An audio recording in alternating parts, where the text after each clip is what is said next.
Attempts to overthrow Traore are now daily. A man just inches away from Captain Ibrahim Traore was offered $5 million to shoot him in April 2025. He didn't. The president survived after he revealed the conspiracy. However, everything changed after this. Since then, Burkina Faso's security situation has never been better. All forces are now afraid to try a coup. What did Traore do though? Let's investigate. When a nation's president finds out that one of his bodyguards was offered $1 million bribe to kill him, he doesn't simply close one eye as he sleeps. Brick by brick, he reconstructs the castle surrounding him. And with flamethrowers on each wall this time, Captain Ibrahim Traore accomplished precisely that. Traore's reaction after the $5 million assassination attempt was made public was impersonal. It was immediate, cold, and purposeful. He made no request for a speech. He triggered the lockdown ideology, as some insiders now call it. A silent but comprehensive reorganization of all those around him, including priorities, procedures, and people. A new security policy that prioritized monitoring over ceremonial and allegiance above rank was at the center of this change. Reorganizing the Presidential Guard, the very unit that had been infiltrated with treasonous rumors, was his first action. A new level of background screening was implemented, entire teams were reorganized, and new agents were enlisted from unheard-of branches. According to others, even personal histories that traced back to relationships abroad, tribal ties, and school records were investigated. But there were other worries besides physical closeness. Traore had a greater understanding. A leak, a signal, or an open rear door can put an end to a revolution without the need for a rifle. He then looked inward. Phone access in sensitive regions was restricted and communication networks were encrypted. Foreign consultants were discreetly removed from areas where decisions are made, particularly those connected to foreign NGOs or embassies. More significantly, an increased mandate was given to the Office of Internal Counterintelligence, which had been a largely inept bureau under earlier administrations. Spying on outside threats was no longer its sole objective. Now, it had to map the political affiliations of province commanders, officers, cabinet members, and even local police chiefs. Those who were ideologically unaccounted for were either marginalized or given innocuous positions outside of the corridors of power. Then there was the VDP, or Volunteers for the Defense of the Nation, a weapon that Traore had been honing since his first days in office. Officially presented as citizen defense organizations prepared to combat insurgents in isolated regions, the VDP had covertly transformed into an additional line of defense for the state. The VDP were young, rural, impoverished, and intensely loyal to Traore, the man who provided them with uniforms, stipends, and a sense of purpose, in contrast to the traditional army, which had long-standing allegiances to elder elites or French-trained leaders. The scheme led to new forms of VDP mobilization. A few troops were withdrawn from border areas and placed in strategic locations close to important administrative hubs. Others served as silent guardians inside military installations. Traore was constructing more than just a counterinsurgency force. He developed an internal defense mechanism against treachery.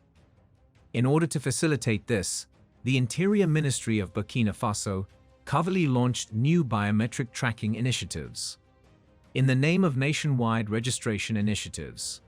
However, reports indicate that these technologies are being used to track the whereabouts of certain people that the intelligence community has flagged. Digital footprints are being included in surveillance, in addition to physical ones. However, it's important to keep in mind if all of this seems like a dictator enforcing his rule. Denmark is not Burkina Faso. This nation is under siege from both the inside and the outside. Villages are burned once a week by armed groups that support no flag. Through NGOs, foreign powers whisper. The military order in the region is collapsing, and French influence is still there but in the background. Traore's actions in this situation weren't merely a reaction to a personal danger. They represented a full-scale offensive against the unseen foe. Very nothing was said in public. Traore couldn't parade arrests through the streets or host lavish press conferences to introduce his new guard. The deliberate quiet was a strategy to feed the conspirators dread and deprive them of knowledge. They now knew that the man they attempted to kill had not only lived, but that someone had spoken and someone had flipped. He had never been more prepared, more paranoid, or more protected, and it was successful. The speculations of secondary conspiracies started to fade in the weeks after the plot was thwarted. Once swaggering officers were requesting to be moved to more subdued positions. Important ministries began to follow stricter guidelines. The pace and effectiveness of the security reform were unprecedented in the Sahel in decades, even among international observers, many of whom had chastised Traore for his populist strategies. The problem with fortresses, however, is this. The adversary can enter with just one open gate, regardless of how high the fortifications are. The battlefield is huge, even if Traore's recently constructed walls are tall. It is now more important to ask why he had to protect himself than how he did it. Add your voice to the total liberation of Africa by leaving a comment in the comments section below. Do not forget to like and subscribe for more informative videos like this one. Let's proceed. The battleground Traore inherited must be understood before anyone can evaluate his iron grip. It's the real one, not the idealistic or rhetorical one. A battlefield in which presidents vanish rather than simply lose elections. Where authority doesn't sway. It's always stolen in the middle of the night, sometimes with whispers, sometimes with tanks. Burkina Faso has been ungoverned for the past 5 years. It has been contested. In September 2022, when Traore took over the government, he did not enter a palace on foot. He fell into an abyss. Previously, Paul-Henri Sandaogo Damiba was the junta leader, had vowed to bring order back after toppling President Kibble, but instead he became the epitome of sluggishness and reliance on outside forces, especially France. The nation continued to bleed. Villages were set on fire by extremists. The military broke down internally, and the populace. They saw another man in a uniform fail to keep them safe. Traore hit at that moment.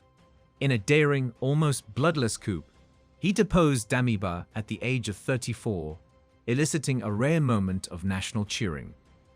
Many viewed him as the youthful, rebellious, Pan-African Thomas Sankara of the new age. However, that moment was short-lived, because the knives began sharpening as soon as he assumed control. There were 4 distinct coup attempts against him between 2023 and 2024. They were verified plots by military insiders, not hearsay or conjecture. A few of these were near the center of Burkina's leadership. Only a few months following his ascent, the first attempt was made. Led by Damiba loyal officers, some of whom were allegedly backed by local players who disapproved of Traore's anti-French views. They misjudged him. Traore publicly reminded the country that not all enemies carry a Quran, and wear beards once the conspiracy was revealed and arrests were made. Some speak French and wear stars. However, the threat did not stop there. The subsequent attempts were more subtle. In one, mid-level officers were assigned to a strategic military installation outside of Ouagadougou. They had been forming coalitions in secret, while mobilizing opposition to forceful measures and delayed salaries. The National Gendarmerie was the source of the fourth, and possibly the most concerning. It was an indication that treason was leaking from even the elite military entrusted with defending the state. With every effort, Traore had to change. Not all of the adversaries had weapons. Some had microphones, while others had briefcases. Western officials started to probe too much. International assistance workers stayed in the wrong places. Formerly silent political families began to test the air once more. It wasn't paranoid. Traore could no longer ignore the resonance of a truth. He was battling more than simply rebels. In addition to the mayhem outside the capital, he was surrounded. Insurgents are tearing apart Burkina Faso. Insurgent organizations have partial or total control over more than half of its land. The state is getting smaller. The flag is no longer flown in several areas. Local leaders, warlords, and militants fill this void by taking on the roles of legislators, tax collectors, and executioners. The fact that every coup plot grew more intense following a significant insurgent victory is no accident. Every defeat on the battlefield didn't only give the rebels more confidence. It was an indication of the government's internal vulnerability. Frustrated by the lack of coordination or the scarcity of resources, military officers started searching for a follower. Additionally, international players, particularly those interested in gold, uranium, and political clout in the Sahel, started looking for a gap that they could exploit. This served as the assassination breeding ground. When a desperate individual with access and ambition can be paid to pull the trigger, you don't need to deploy drones or drop bombs. This is the setting that resulted in the $5 million offer. It was a well-thought-out investment rather than an act of violence. The fact that Traore ruled did not put him in risk alone. Because of the way he ruled, bravely, patriotically, and against the wishes of those who continue to profit from Africa's weakness and division, he was in danger. And your adversaries grow when you lead that way. Traore was aware that this was not the first effort to bribe someone out of $5 million. It was only the first one with a number. Something far more terrible was shown by the 4 coup attempts. A senior officer, a man at the table, a man who salutes, or a soldier in uniform could all be considered the enemy. For this reason, there was no threat addressed by the security change. It was a reaction to a situation where quiet can be seen as conspiracy and loyalty cannot be presumed. He reorganized his guard for this reason. He moved the intelligence apparatus, but why? Why did he use citizens to create a supplementary army? Because the gate is not where the coup begins. The man with the keys is where it all begins. The key bearer himself is now curious as to who is waiting behind the next door. The question reverberates more loudly than any explosion, even if the pistol never fired. Who gave $5 million? Who was willing, able, and self-assured enough to attempt to buy off the guy closest to Burkina Faso's president? They weren't guessing who it was. They were aware of Traore's weakness. Power breeds alone in the calm personal space, not on the battlefield. They were aware of who to approach, when to attack, and the amount of money needed to entice treachery. There was more to this than a petty rebel. It was someone who thought the assassination would mark a sea change for the entire region, not just Burkina Faso. So instead of focusing on the headlines, let's follow the hints. Instead than starting with the foot soldiers, start with the most apparent suspects, internal military figures. But the former leaders who lost everything when Traore took over, the ghosts in medals. Under the previous regimes, many of them had benefited from years of prestige, riches, and unchallenged power. They were immediately marginalized when Traore entered the scene, young, rebellious, and unabashedly Pan-African. No more French-sponsored training seminars, no more backdoor arms transactions, no more soft power from the old world. Burkina Faso is being reoriented towards something new by a young commander who poses a threat to their comfort. Then there is the political elite, the previously untouchable families who have forged close ties with global firms, humanitarian organizations, and foreign investors. Neither of these were revolutionaries. They were influence merchants. They had their pipes severed by Traore. He began dismissing foreign NGOs that were involved with elite networks, nationalized important infrastructure, and examined mining contracts. Traore was more than simply a threat to them. He posed a risk to finances. However, the scope of this scheme probably goes beyond the boundaries of Burkina Faso. It becomes darker at this point. Since the conspiracy was revealed, there's a reason why a certain distrust has been reverberating through Ouagadougou's streets. France supports this. This is France's fault. There is currently no concrete proof or formal charges. However, the pattern is well known. France's Sahel policy has collapsed like a house of cards ever since Traore came to office. Burkina Faso, Niger, and Mali came first. French media sources were outlawed, military agreements were ripped apart, embassies were reduced, and French troops were withdrawn one by one. Paris's once proud sphere of influence turned into a geopolitical void. Ibrahim Traore was at the heart of that storm. He was surgical as well as stubborn. He saw decolonization as a daily policy rather than an ideal. When he yelled, "The land belongs to the people, not the empire," in public squares, he wasn't merely stirring up the masses. He was adding fuel to resistance that had been buried for decades. Consider yourself a former colonial power who is seeing the failure of your entire plan. An anti-Western, anti-French alliance is emerging as your influence wanes. Russia is encroaching, local support is increasing, and other African leaders are thinking about taking similar courses. When do you start acting instead than just watching? Because of this, some people believe that, albeit unofficially, intelligence services might be involved.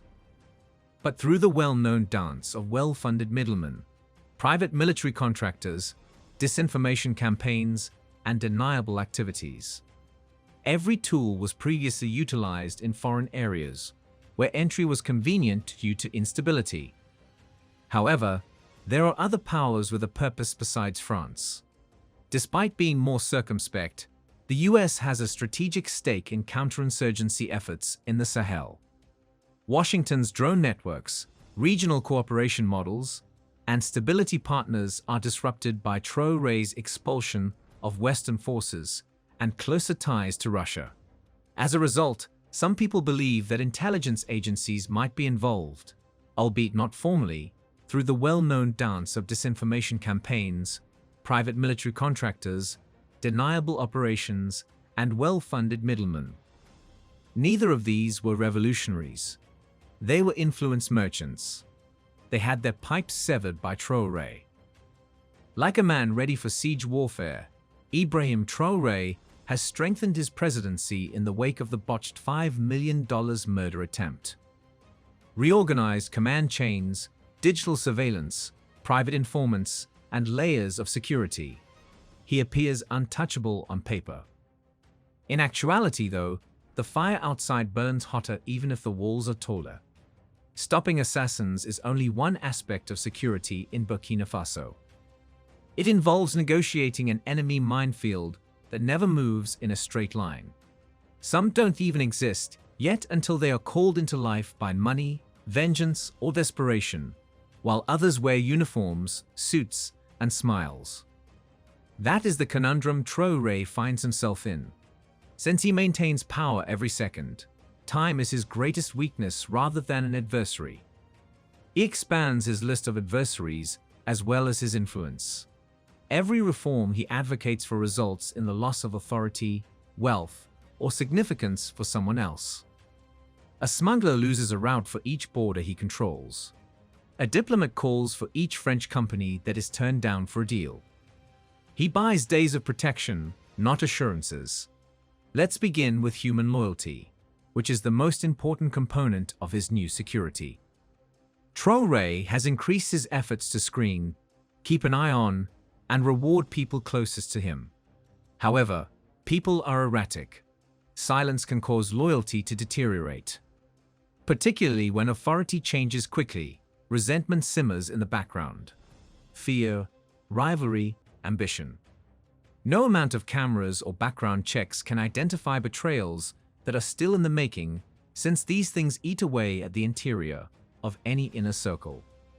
Additionally, Traore's intelligence network is more active than ever, tracking financial transactions, mapping military rumors, and probing communications.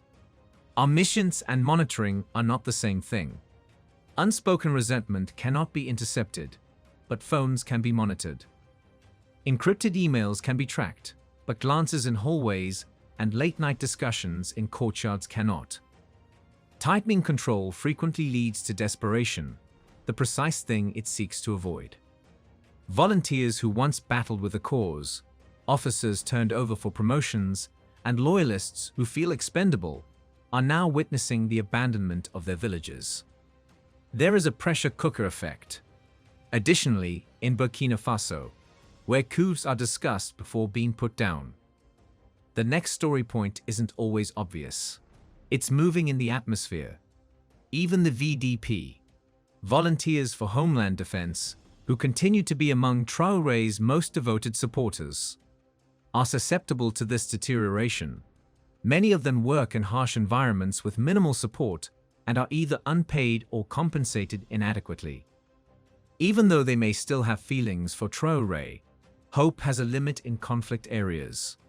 If they start to feel that they're being exploited as puppets without any true empowerment, or if their morale declines, loyalty can quickly erode.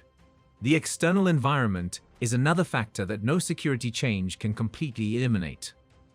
Traore has gained friends, but also become a target as a result of his shift toward Russia and the Sahel military alliance. Some of them are waiting while the rest of the West watches.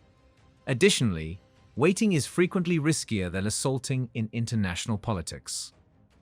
It permits opponents to scheme deliberately, methodically, and with plausible deniability, allies to stray and doubt to grow.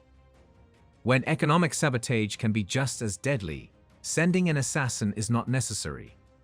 Tech companies can cut off links, and foreign banking systems can halt aid. And Traore doesn't keep quiet. He is loud enough to be heard in Niger, Mali, Chad, and South Africa, and loud enough to rouse the spirits of Sankara. For this reason, someone offered $5 million to end a movement rather than a guy. Nevertheless, the movement continues to exist. As of right now, the message succeeded despite the plot's failure, which brings us to our next query. Algorithms can intensify discontent. Burkina Faso is already fighting a number of conflicts in secret. Some never make the news. Then there is public opinion, which may be either a shield or a poison. Traore has a lot of support at the moment. Throughout Africa, he is seen as a symbol of resistance, particularly by young people, rural communities, and anti-colonial intellectuals. Support, however, is dynamic and demands outcomes. As of right now, the insurgency is still raging, and many areas are still lawless. Even the most loyal followers start to raise difficult questions if such circumstances don't improve. Furthermore, a shooting or coup might not be the cause of Traore's downfall. It could originate from a hush in the streets, a hush among the populace, a hush where cheers once erupted. Thus, we return to the question: is Traore secure at this point? He is safer than he was previously, but he is still not safe, is the response. Time is unfaithful, but he has bought it. It also pays attention to the following man: the system surrounding him, the economics, the morale, the alliances, the rumors in army tents and market booths. Even though the palace is protected, they are more difficult to secure. Furthermore, history has repeatedly demonstrated that momentum, not fortifications, may save leaders in Burkina Faso. And Traore's adversaries won't require an additional $5 million if he is unable to sustain that pace. They will require a single moment of vulnerability. Do you think they will ever succeed to terminate Traore? Tell us what you think in the comments section below. We explore the rich history, culture, and the ongoing struggle for sovereignty in Africa. Join us in this important conversation by subscribing to our channel. By subscribing, you're not just staying informed, you're becoming part of a movement dedicated to reclaiming Africa's rightful place on the global stage.